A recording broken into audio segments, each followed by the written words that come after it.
اس وقت میں مولانا کا پچھلا بیان مجھے یاد ہے، وہ بیان جب ذہن میں آتا ہے تو یاد آتا ہے کہ میں وہ شعر پڑھوں کہ شراب کہن پھر پلا ساقیا، شراب کہن پھر پلا ساقیا، وہی جام گردش ملا ساقیا، تڑپنے پھڑکنے کی توفیق دے، تڑپنے پھڑکنے کی توفیق دے، دل مرتضی سوز صدیق دے۔ ہم جناب حضرت مولانا عبدالباری فاروقی فرزند ارجمند حضرت مولانا عبدالعلیم فاروقی رحمت اللہ علیہ سے بسط ادب و احترام درخواست کرتے ہیں کہ اپنے کلمات عالیہ سے نوازیں جو ہم تمام لوگوں کے لیے مستقبل میں منار نور ثابت ہوں۔ نہ تخت و تاج میں نے لشکر و سپاہ میں ہے، نہ تخت و تاج میں نے لشکر و سپاہ میں ہے، جو بات مرد قلندر کی بارگاہ میں ہے۔ اللہ الرحمن الرحیم۔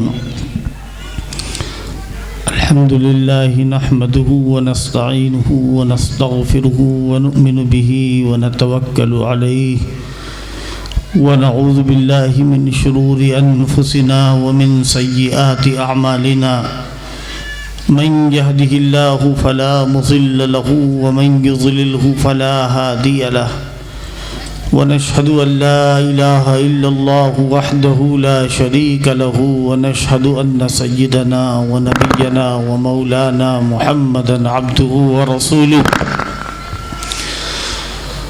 رب اشرح لي صدري ويسر لي أمري واحلل عقدة من لساني يفقهوا قولي، أما بعد فأعوذ بالله من الشيطان الرجيم، بسم الله الرحمن الرحيم۔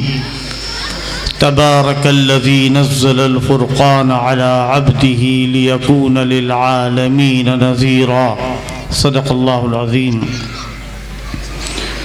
حضرات علماء کرام، حضرت مولانا زاہد عباسی صاحب، تمام بزرگان دین، اسلامی ایمانی بھائیوں، بزرگوں، دوستوں، باوقار باعزت ماؤں اور بہنوں، یہ پروگرام گزشتہ چند سالوں سے اللہ تعالیٰ کے فضل و کرم سے مولانا زاہد عباسی صاحب کے ذریعے سے بڑی کامیابی کے ساتھ، بڑے استعداد اور استقلال اور تسلسل کے ساتھ ہو رہا ہے۔ میں یہ سمجھتا ہوں کہ یہ ایک ایسی کوشش ہے کہ اگر اس شہر کے اندر، اس ملک کے اندر، بلکہ عالم انسانی کے اندر اگر اس طرح کی کوشش ہوتی رہے تو اس کے بہترین، عمدہ ترین نتائج اور اثرات سامنے آئیں گے۔ میں دعا گو ہوں اللہ پاک جن بچوں نے یہاں پر تعلیمی مسابقہ مقابلے میں حصہ لیا اور انہوں نے اپنی علمی کارکردگی کا اظہار کیا، اور میں مبارکباد دیتا ہوں ان کے والدین کو، ان کی ماؤں کو، اور اسی طریقے پر میں مبارکباد دیتا ہوں اس تحریک اور اس پروگرام کے معاونین اور مخلصین کو۔ اللہ پاک ان کو ان کے اخلاص اور ان کی کوششوں کے شایع نشان اجر نصیب فرمائے۔ میں بالکل اخیر میں جلسے کا بالکل اختتام ہو رہا ہے، مجھے کوئی تقریر نہیں کرنی ہے۔ مولانا کے حکم پر میں یہاں آیا ہوں، میں جانتا ہوں یہ کہ کتنے مخلص ہیں یہ، تو اس لیے میرا یہ فرض بنتا تھا کہ اس دین کے کام میں میرا بھی تھوڑا سا حصہ رہے۔ چند منٹ میں بات کروں گا، آپ حضرات اس کو غور سے سنیے گا۔ سب سے پہلی چیز، علم کی اہمیت کو اس طرح سمجھیے کہ دنیا کے اندر جب انسان آیا، کون انسان؟ دنیا کے اندر سب سے پہلا انسان آدم علیہ السلام، اس انسان کو اللہ تعالیٰ نے صرف انسان نہیں بنایا، انسان ہونے کے ساتھ ساتھ وہ اللہ کا پیغمبر اور اللہ کا نبی بھی بنا۔ اور اللہ تبارک و تعالیٰ نے دنیا کے اندر انسانیت کو، نبوت کو جب بھیجا ہے تو اس کے ساتھ ساتھ یہ بھی کہا فرشتوں سے کہ اے میرے فرشتوں، اے میرے بندو، تم سجدہ کرو آدم کو سجدہ کرو۔ اب آدم کو سجدہ کرنے کا جب حکم دیا گیا ہے تو اس کا یہ مطلب نہیں ہے کہ آدم کو خدا مانا جائے، بلکہ آدم کو تم قبلہ بناؤ جیسے کعبے کو قبلہ بنایا جاتا ہے۔ سجدہ کعبے کو نہیں کیا جاتا ہے بلکہ سجدہ رب کعبہ کو کیا جاتا ہے۔ سجدہ آدم کو نہ کرنا بلکہ آدم کے معبود کو کرنا، اور آدم کو تم سمت بنانا۔ تو حضرت آدم علیہ السلام کو سجدہ کرنے کا حکم دیا جا رہا، اور اللہ نے فرشتوں سے کہا، کیا کہا؟ انی جاعل فی الارض خلیفہ، ہم زمین میں اپنا خلیفہ بنانا چاہتے ہیں، احکام کو نافذ کرنے والا۔ تو فرشتوں نے کہا، کیا کہا؟ جو ان کے سمجھ میں آیا انہوں نے کہا، اتجعل فیہا من یفسد فیہا ویسفک الدماء، کیا آپ اس کو خلیفہ بنائیں گے کہ جو فساد کرے گا، جو خونریزی کرے گا؟ اور اپنے بارے میں فرشتے کہتے ہیں اللہ سے، نحن نسبح بحمدک ونقدس لک، ہم تو اللہ کی سبوحیت اور قدوسیت کرتے ہیں۔ تو اللہ نے کیا جواب دیا؟ انی اعلم ما لا تعلمون، جو تم نہیں جانتے وہ میں جانتا ہوں۔ اللہ کہہ رہا ہے میں کیوں ایسا فیصلہ کر رہا ہوں؟ کیوں؟ اس لیے کہ اللہ نے آدم کو جب بھیجا، گویا کہ انسان کا اللہ نے وجود اور انسان کی ابتدا وہاں سے ہوتی ہے، اور اللہ نے اس انسان کو نبی بنایا، اور جب نبی بنایا ہے تو نبوت کے ساتھ ساتھ علم کو بھی اللہ نے آدم کو عطا کیا۔ معلوم یہ ہوا کہ دنیا کے اندر نبوت جس وقت آئی ہے اسی وقت علم بھی آیا ہے۔ اللہ تبارک و تعالیٰ نے کہا، تو جب فرشتوں نے سنا اللہ کا جواب تو کیا جواب دیا انہوں نے؟ فرشتے کہنے لگے، قالوا سبحانک لا علم لنا الا ما علمتنا انک انت العلیم الحکیم۔ اے اللہ، تیری ذات پاک ہے اور تجھے علم ہے، وہ علم ہے کہ جو ہم کو علم نہیں ہے۔ اللہ تبارک و تعالیٰ نے یہ سلسلہ جو نبوت کا شروع کیا اور علم کا شروع کیا، یہ ختم فرمایا اللہ نے اپنے آخری پیغمبر، ہمارے آقا، ہمارے مولا، ہمارے سردار، ہمارے سرتاج، امام الانبیاء، تاجدار مدینہ، جناب محمد الرسول اللہ صلی اللہ تعالیٰ علیہ وسلم پر۔ آدم آئے، ادریس آئے، نوح آئے، ہود آئے، صالح آئے، لوط و شعیب آئے، ابراہیم و موسیٰ اور عیسیٰ آئے، سارے پیغمبر آئے۔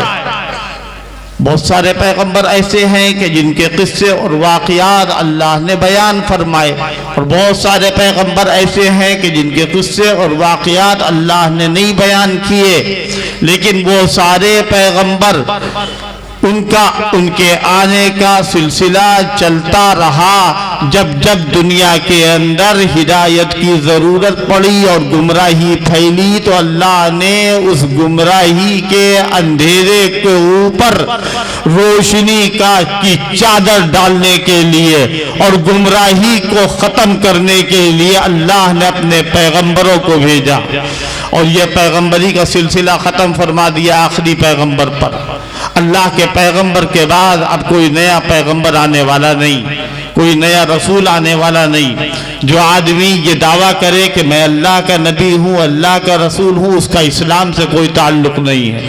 اسلام کا ایک بنیادی عقیدہ ہے عقیدہ رسالت، اور عقیدہ رسالت کا ایک لازمی جزو ہے عقیدہ ختم نبوت۔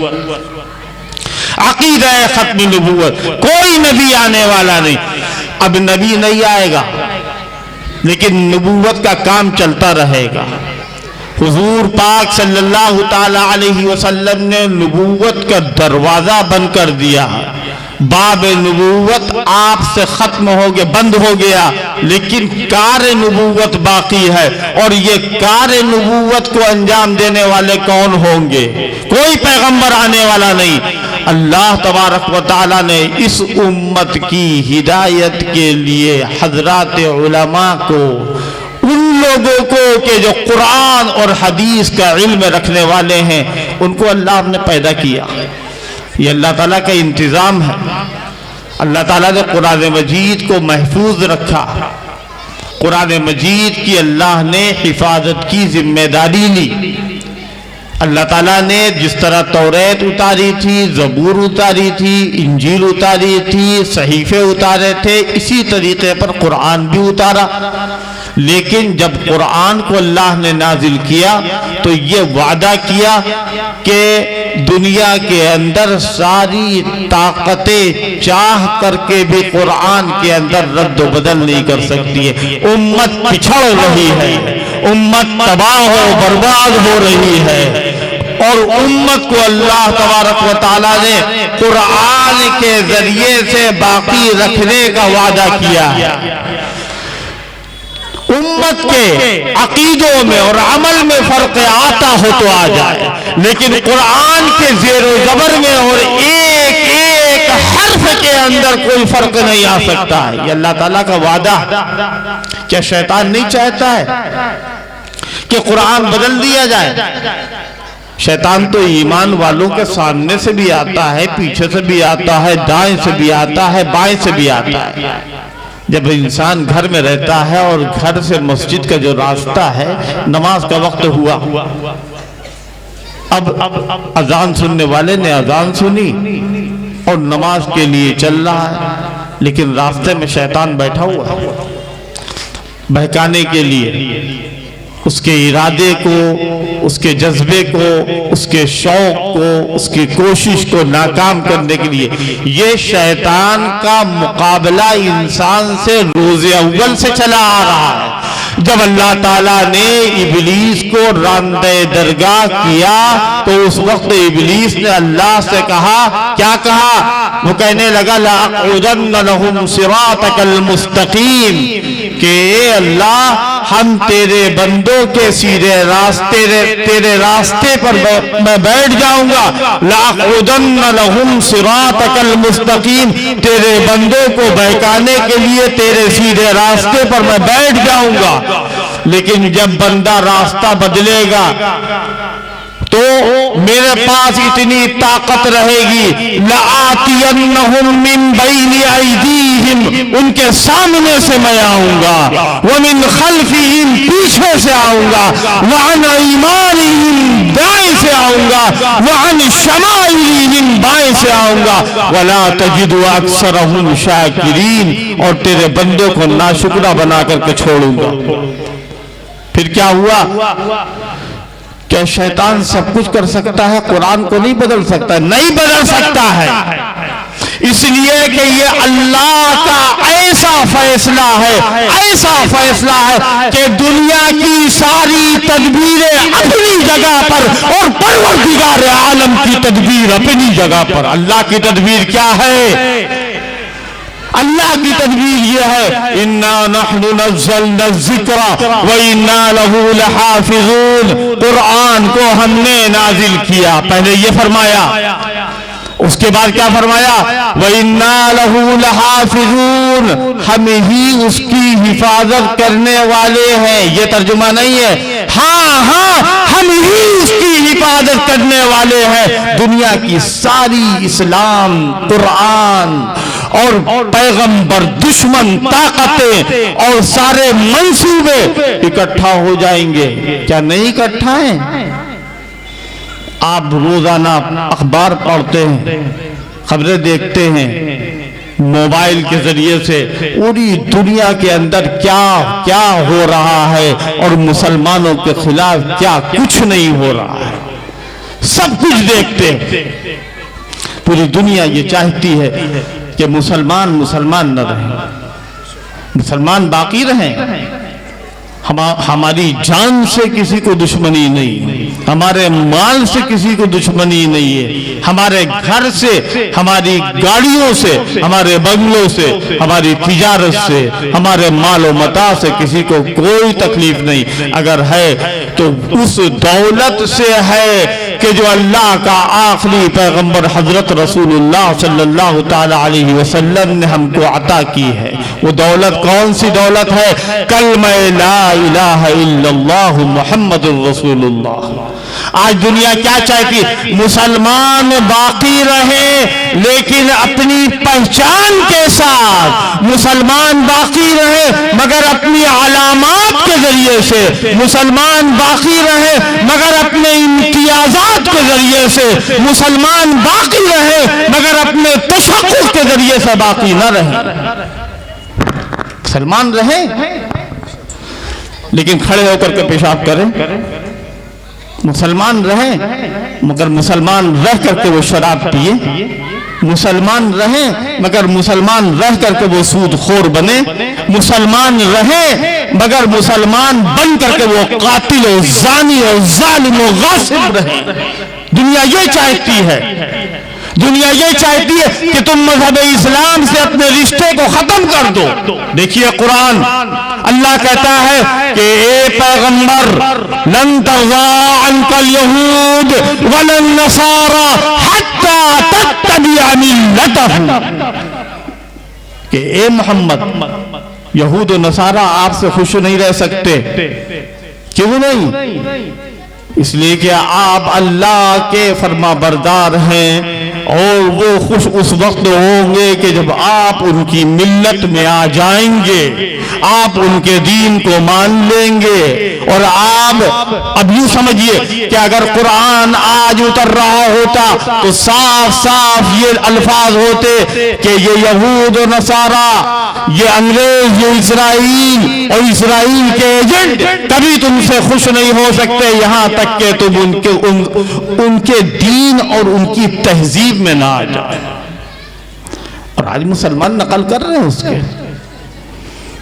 آج مسلمان پورے طور پر حضور پاک صلی اللہ تعالی علیہ وسلم کی سنت کے اوپر کتنا عمل ہوتا ہے، اتنا ہی عمل ہوتا ہے کہ جتنا ہم انگریزی تہذیب، انگریزی اخلاق اور اسرائیل کی تعلیمات اور ہدایات اور ان کے منصوبوں کے اوپر ہم چل رہے ہیں اور ان کو کامیاب کر رہے ہیں۔ ایک مرتبہ میں بات ختم کر رہا ہوں، بات لمبی ہو گئی ہے، کہ ایک مرتبہ حضور پاک صلی اللہ تعالی علیہ وسلم کے صحابی ایک دسترخوان پہ کھانا کھا رہے تھے، لقمہ چھوٹ کر کے گرا تو انہوں نے اٹھا کر کے کھانا شروع کر دیا۔ کسی نے ٹوکا کہ یہ تو بڑا شاہی دسترخوان ہے اور یہاں اس طرح کی تہذیب کو پسند نہیں کیا جاتا ہے۔ تو انہوں نے کیا جواب دیا؟ کیا ان احمقوں کی وجہ سے اپنے محبوب کی سنت کو میں چھوڑ دوں؟ کیا میں اپنے قرآن کو چھوڑ دوں گا؟ کہ جو قرآن پڑھے گا وہ کنگال رہے گا، وہ قرآن پڑھنے والا، مسجد میں آنے والا اور حفظ کرنے والا کیا بے روزگار رہے گا؟ اور جو قرآن سے دور رہے گا کیا وہ مالی اور اقتصادی مضبوطی میں رہ کر کے زندگی گزارے گا؟ ایسا کچھ نہیں ہے۔ دنیا کے اندر اسباب ضرور ہیں لیکن اسباب کا درجہ اسباب کا ہے، خدا کا نہیں ہے، اور اللہ کا درجہ مسبب الاسباب کا ہے، وہ اسباب کو بنانے والا۔ ہم نے دکان تو کھول لی لیکن کوئی خریدار نہیں آ رہا ہے، کیوں؟ اس لیے کہ خریدار کے اندر تمہارے دکان سے خریدنے کا ارادہ اللہ نے نہیں ڈالا ہے۔ جب تک اللہ کا ارادہ نہیں ہوگا، حضور پاک صلی اللہ تعالی علیہ وسلم نے آ کر کے یہی تو بتایا۔ مکے کے اندر باپ اپنی بیٹی کو زندہ گاڑ دیا کرتا تھا، آپ نے تاریخ میں پڑھا ہوگا۔ وہاں کا حال یہ تھا، لوگوں کے سینوں کے اندر انسان کے دل نہیں ہوتے تھے بلکہ درندوں کے دل ہوتے تھے۔ اور باپ اپنی بیٹی کو زندہ جب گاڑ دیتا، سوچ لیجئے ذرا کہ آپ کی ہماری بھی بیٹیاں ہیں، کیا ہم لوگ اس چیز کا تصور کر سکتے ہیں؟ ذہن کے اندر، دل کے اندر، دماغ کے اندر کوئی خیال ایسا گزر سکتا ہے؟ باپ اپنی بیٹی کو گاڑتا تھا۔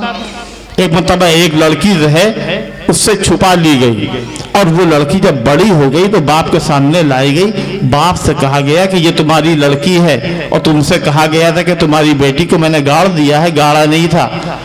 باپ کے سامنے وہ جوان لڑکی، لیکن اس وقت اس باپ نے شیطان کے بہکانے سے جو ارادہ کیا کہ اس نوجوان لڑکی کے لیے جب وہ گڈھا کھود رہا تھا تو وہ پسینہ پسینہ ہو رہا تھا، تو بیٹی نے کہا اپنے باپ سے کہ میرے دوپٹے سے رہے پسینے کو پوچھ لیے۔ اس کے بعد بھی اس کے اندر رحم اور ترس نہیں آیا، اور وہ اپنی بیٹی کو، جوان بیٹی کو زندہ جب گاڑنے لگا تو وہ زندگی کی بھیک مانگ رہی ہے۔ لیکن یہ بات یاد رکھیے، اس ظلم کی وجہ سے اللہ تبارک و تعالیٰ نے قرآن مجید کے اندر جو اپنا کلام نازل کیا کہ لا تقتلوا اولادکم من املاق، لا تقتلوا اولادکم خشیۃ املاق، بھوک کی وجہ سے یا بھوک کے اندیشے سے اپنی اولاد کو مارنا نہیں۔ اب بتائیے آپ، انسانیت کے لیے اللہ کا آخری پیغمبر رحمت للعالمین نہیں ہے تو اور کون ہوگا جس نے آ کر کے یہ بتایا؟ قرآن نازل ہوا، اور کیوں مارتے تھے؟ اس لیے کہ اس کی شادی کرنا ہوگی، اس کے لیے جہیز دینا ہوگا، اس کے لیے پیسہ خرچ کیا جائے گا، اس کو ہم کھلائیں گے اور پلائیں گے، یہ ہماری نہیں ہے۔ اللہ تبارک و تعالیٰ نے سخت بات ارشاد فرمائی اور یہ کہا کہ تم اسباب کو خدا سمجھتے ہو، نحن نرزقهم وإياكم، ہم تمہاری ان زندہ گاڑی ہوئی لڑکیوں کو بھی کھلائیں گے اور ان کے صدقے و طفیل میں تم کو روزی دیں گے۔ تم کیا سمجھتے ہو؟ پہلے روزی ان کے لیے ہم لکھیں گے، بعد میں تم کو روزی ملے گی۔ اسلام نے آ کر کے یہ بتایا، امن کی، عدل کی، انصاف کی، بھائی چارگی کی، محبت کی، انسانیت کی جو تعلیم اسلام نے دی ہے، دنیا کے اندر کسی مذہب کے اندر اس کی مثال نہیں ملتی ہے۔ آج ہم قرآن والے ہیں، ہم اپنی ساری زندگی قرآن سے وابستہ کریں گے، ہم یہاں کی اپنی ماں اور بہنوں کو بہت مبارکباد دیتے ہیں اور ان سے اچھی توقع رکھتے ہیں کہ یہ اپنے بچوں کو قرآن مجید سے اور دین اسلام سے جس طریقے سے وابستہ کیے ہوئے ہیں، انشاءاللہ تعالی ان کی یہ نیت ان کو دنیا کے اندر بھی سرخرو کرے گی اور آخرت کی سعادتوں سے بھی مالا مال کرے گی۔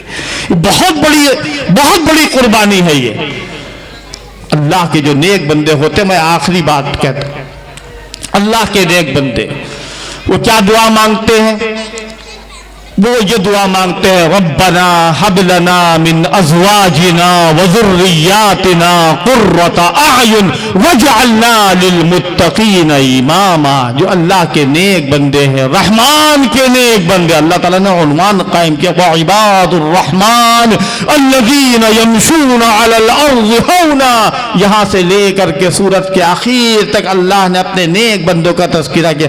اور کیا دعا مانگتے ہیں کہ اے اللہ ہماری بیویوں اور ہماری اولاد کی طرف سے ہم کو ہماری آنکھوں کی ٹھنڈک نصیب فرما دے اور ہم کو متقیوں کا امام بنا دے۔ جب ہمارے ماتحت متقی ہوں گے اور ہماری ہدایت پر ہوں گے تو ہم ان کے امام ہوں گے۔